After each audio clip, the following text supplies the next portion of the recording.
The stadium lights dim. 70,000 voices rise as one. The opening chords shake the ground beneath your feet.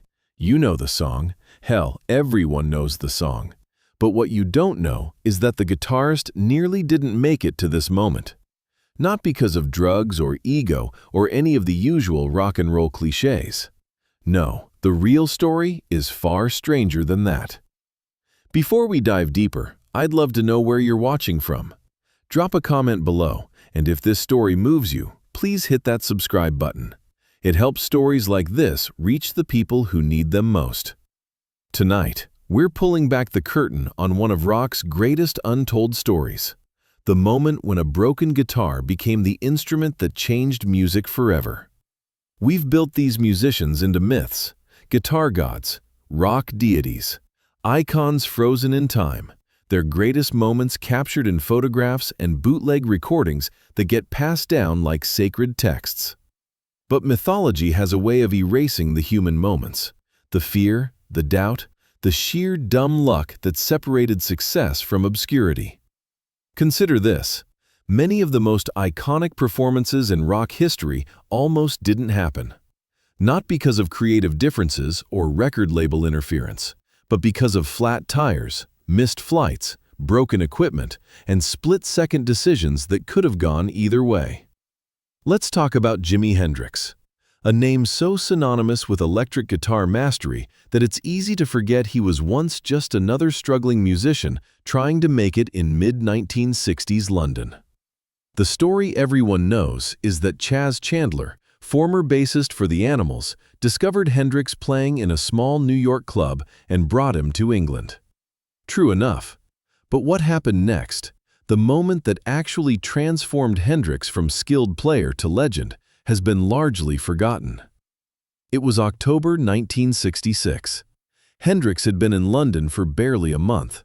He'd formed the Jimi Hendrix Experience with Noel Redding and Mitch Mitchell, but they were still finding their sound. Then came the Stratocaster. Not just any Stratocaster. This was a white 1965 model that Hendrix spotted in a shop window on Charing Cross Road. He didn't have the money for it. He was still sleeping on friends' couches and scraping by on small gig fees. But something about that guitar called to him. The previous owner had been a session musician who'd abandoned it after a studio fire left it with a warped neck that no one thought could be fixed. Hendrix took one look at it and saw possibility where everyone else saw junk.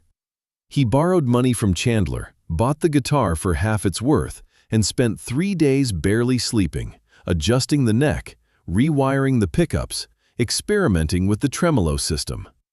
When he emerged, he had transformed that damaged instrument into something entirely new. That guitar, that specific broken guitar, was the one he played when he set his Stratocaster on fire at the Finsbury Park Astoria 3 months later.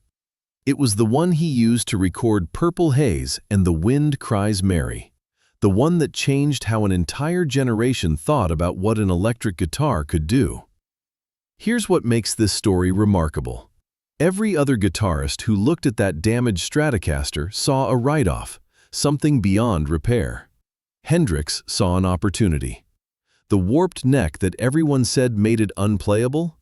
That slight bend actually created unique harmonic possibilities. The rewired pickups? They produced a tone that no factory-standard Stratocaster could match. Sometimes, the things everyone tells you are broken are actually exactly what you need. Hendrix didn't succeed despite that damaged guitar. He succeeded because of it. The imperfection became the signature. The flaw became the feature. That's the real lesson here. It's not about finding the perfect instrument or the perfect circumstances or the perfect moment. It's about seeing potential where others see problems. It's about having the vision to transform what's broken into something beautiful. The next time you hear Purple Haze, remember it was played on a guitar that everyone else had given up on.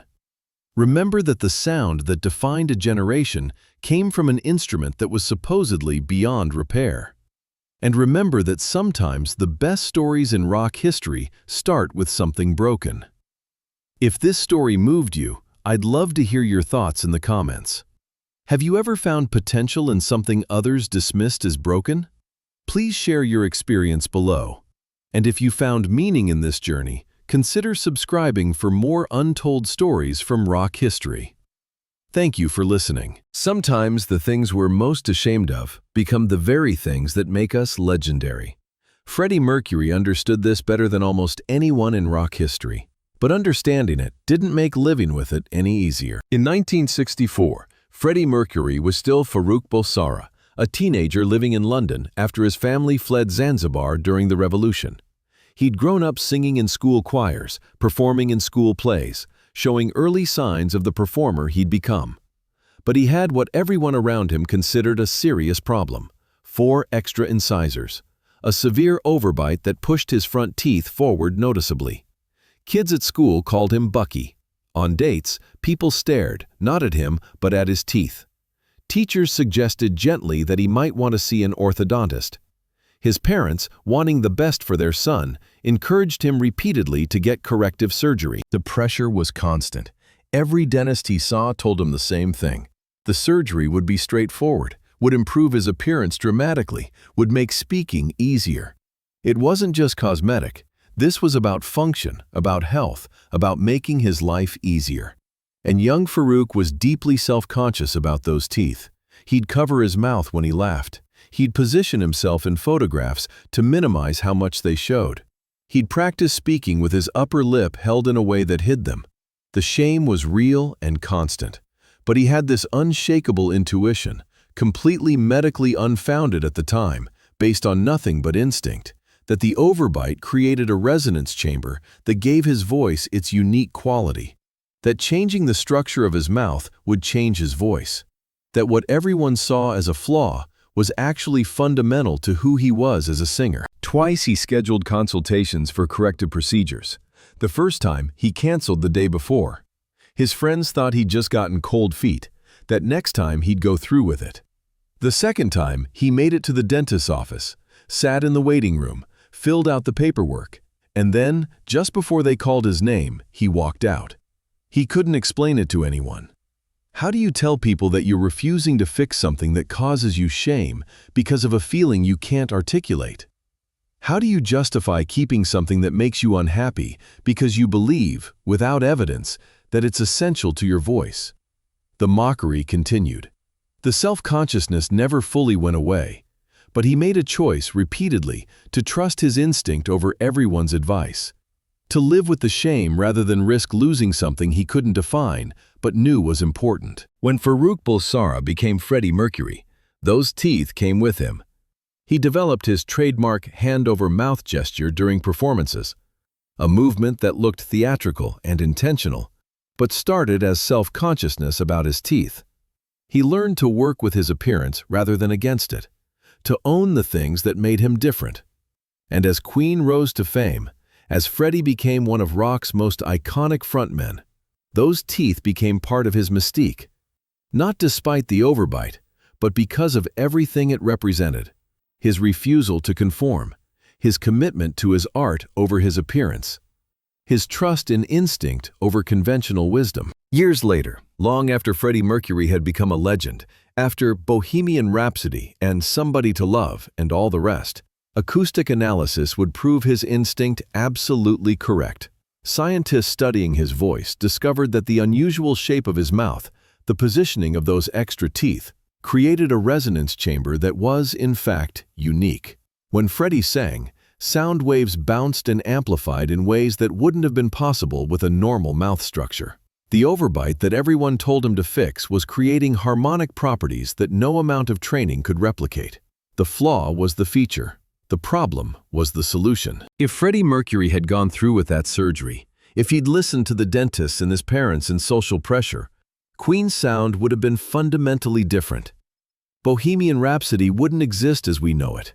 That 4-octave range, that ability to shift from operatic power to tender vulnerability, all of it depended on the precise acoustic properties of a mouth that everyone told him was wrong. Think about that the next time you hear Freddie's voice. You're not just hearing talent or training or practice.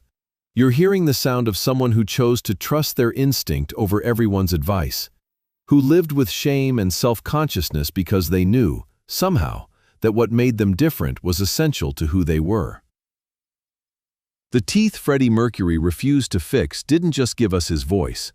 They gave us a reminder that sometimes the things we're told to change, to fix, to correct, sometimes those are exactly the things that make us who we are.